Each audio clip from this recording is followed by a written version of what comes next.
Lines on Hearing the Organ. This poem is about a street performer, an organ grinder in the 19th century, who had with him a monkey as a sidekick. This was probably an animal that was captured from the wild in order to come and do this, and clearly we regard this as being unacceptable today. So let's view the poem in the context in which it was intended, which is writing about a street performer, and think about what it means in terms of how we recognise buskers in the street today. Lines on Hearing the Organ. Grinder, who serenely grindest at my door the 100th psalm, till thou ultimately findest pence in thy unwashed palm. Grinder, jocund-hearted grinder, near whom Barbary's nimble son, poised with skill upon his hinder paws, accept the proffered bun. Dearly do I love thy grinding. Joy to meet thee on the road, where thou prowlest through the blinding dust with that stupendous load, neath the baleful of Sirius, when the postman slowly a jog, and the ox become delirious, and the muzzle decks the dog. Tell me, by what art thou bindest on thy feet those ancient shoon? Tell me, grinder, if thou grindest always out of tune.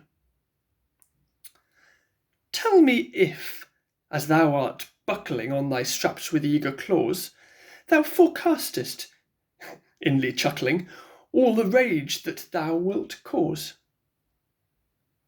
Tell me if at all thou mindest when folks flee, as if on wings from thee, as at ease thou grindest. Tell me 50,000 things. Grinder, gentle-hearted grinder, ruffians who lead evil lives, soothed by thy sweet strains, are kinder to their bullocks and their wives. Children, when they see thy supple form approach, are out like shots. Half a bar sets several couples waltzing in convenient spots. Not with clumsy Jacks or Georges unprofaned by grasp of men.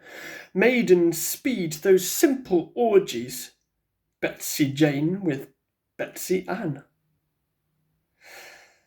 As they loved thee in St. Giles, thou art loved in Grosvenor Square. None of those engaging smiles is unreciprocated there. Often, ere yet thou hast hammered through thy 4 delicious airs, coins are flung thee by enamoured housemaids upon area stairs. E'en the ambrosial whiskered flunkey eyes thy boots and thine unkept beard and melancholy monkey more in pity than contempt. Far from England, in the sunny south, where Arno leaps in foam, thou wast reared, till lack of money drew thee from thy vine-clad home. And thy mate, the sinewy jockey from Brazil or Afric came, land of Simoom and Sirocco, and he seems extremely tame. There he quaffed the undefiled spring, or hung with ape-like glee by his teeth or tail or eyelid to the slippery mango tree. There he wooed and won a dusky bride of instincts like his own, talked of love till he was husky in a tongue to us unknown.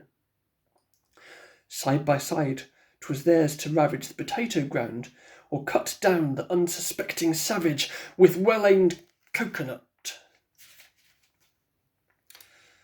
till the miscreant stranger tore him screaming from his blue-faced fair, and they flung the strange raiment over him, raiment which he could not bear. Severed from the pure embraces of his children and his spouse, he must ride fantastic races mounted on reluctant souse. But the heart of wistful Jocko was still in his ancient flame in the nut groves of Morocco, or if not, it's all the same. Grinder, winsome grinder. They who see thee and whose soul melts not at thy charms are blinder than trebly bandaged mole. They to whom they curt, yet clever, talk thy music and thine ape seemed not to be joys for ever, but brutes in human shape. 'Tis not that thy mien is stately, 'tis not that thy tones are soft, 'tis not that I care so greatly for the same thing played so oft. But I've heard mankind abuse thee, and perhaps it's rather strange, but I thought that I would choose thee for encomium as a change.